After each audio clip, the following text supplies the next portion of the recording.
ನಾನು ಇವತ್ತು ವಾರಗಳನ್ನು ಹೇಳ್ಕೊಡ್ತಾ ಇದ್ದೇನೆ. ಡೇಸ್ ಆಫ್ ದ ವೀಕ್, ವಾರಗಳು.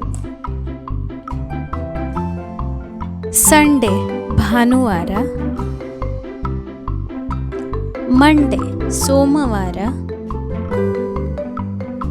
ಟ್ಯೂಸ್ಡೇ ಮಂಗಳವಾರ, ವೆನ್ಸ್ಡೇ ಬುಧವಾರ, ಥರ್ಸ್ಡೇ ಗುರುವಾರ,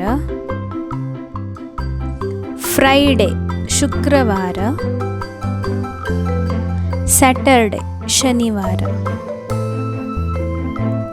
7 ಡೇಸ್ ಆಫ್ ದ ವೀಕ್, ವಾರಕ್ಕೆ 7 ದಿನಗಳು. ಈ ವಿಡಿಯೋ ನಿಮಗೆ ಇಷ್ಟ ಆದರೆ ಲೈಕ್, ಶೇರ್, ಸಬ್ಸ್ಕ್ರೈಬ್ ಮಾಡಿ, ಸಪೋರ್ಟ್ ಮಾಡಿ. Thank you for watching.